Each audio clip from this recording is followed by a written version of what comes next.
Today's story is the Cactus Hotel.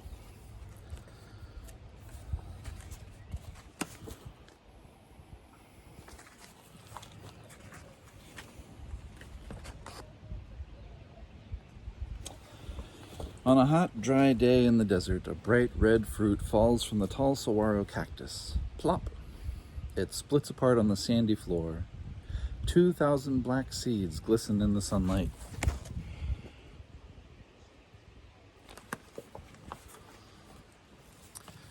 When the air cools in the evening, an old pack rat comes out and eats the juicy fruit. Then he skitters across the sand. A seed left clinging to his whiskers falls off under the palo verde tree.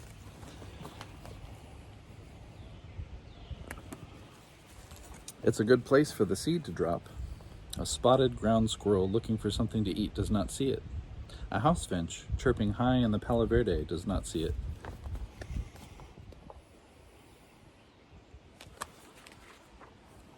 After many dry days, a heavy rain falls on the desert. Soon, a young cactus sprouts up from the ground.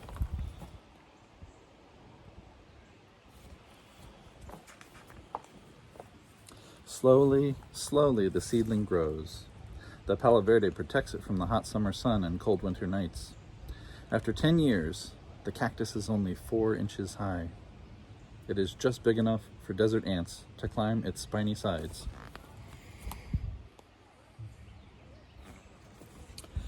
After a rainstorm, when the desert blooms with color, the cactus pulls in water with its long roots and looks fat. A young pack rat stops to drink the water that drips off the tree. Then she scurries off looking for a dry place to make a nest.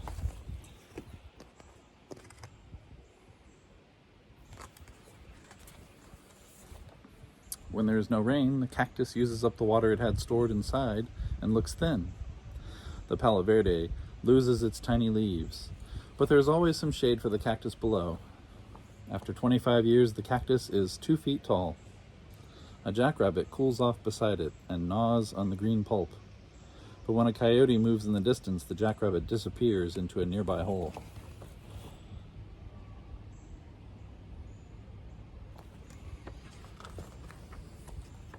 After 50 years, the cactus stands 10 feet tall and looks straight and strong beside the palo verde.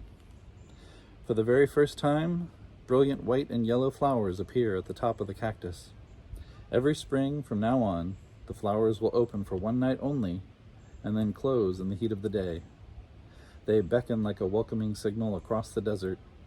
At different times of the day and night, birds, bees, and bats come for the nectar.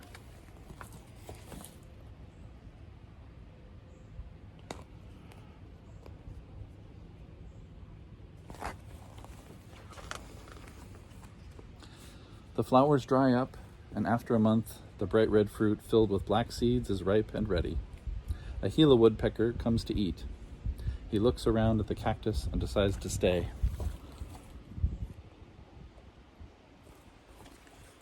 He has found the perfect place in the desert to begin a new hotel.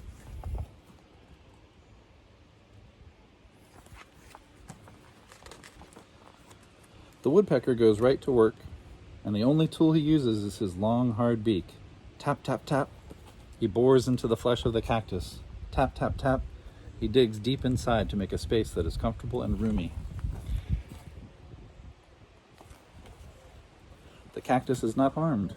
It forms a tough scab all around the hole to protect itself from drying out. The woodpecker gets a weatherproof nest that is shady on hot days and warm and insulated on frosty nights, and the cactus gets something in return. The woodpecker likes to eat the insects that can bring disease to the cactus.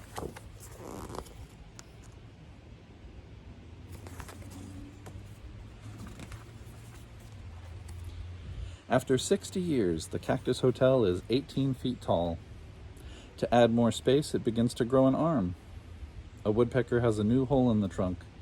Farther up, a white-winged dove makes a nest on the arm. And down below, an old hole is discovered by an elf owl. The bird feels safe, living high up in a prickly plant where nothing can reach them.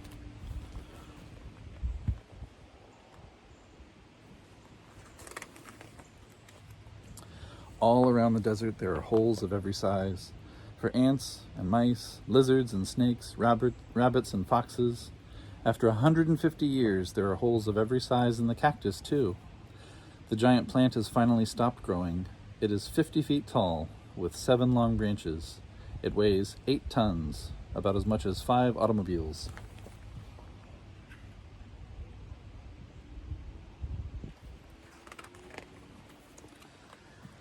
Everybody wants to live in the Cactus Hotel. Birds lay eggs and pack rats raise their young. Even insects and bats live there.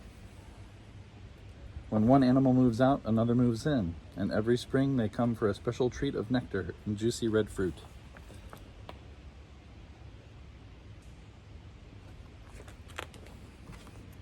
Finally, after 200 years, the old cactus sways in a gust of wind and falls with a thud to the sandy floor. Its great thorny arms crumble in the crash.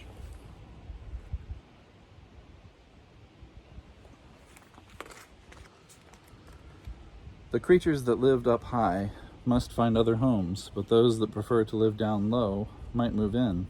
A millipede, a scorpion, and many ants and termites quickly find homes in the toppled hotel. After many months, all that remains are the wooden ribs that supported the cactus while it stood so tall. A collared lizard dashes over the top looking for insects. A ground snake huddles in the shade below.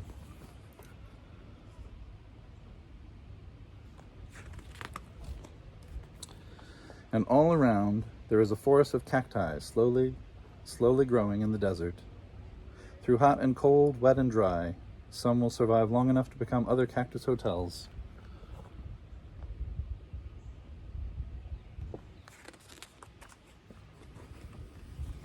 And just as an added bit of information, when it showed the part about the Gila woodpecker making a hole in the cactus, when the cactus dies and falls, this scabbed area can be collected and used as a cup.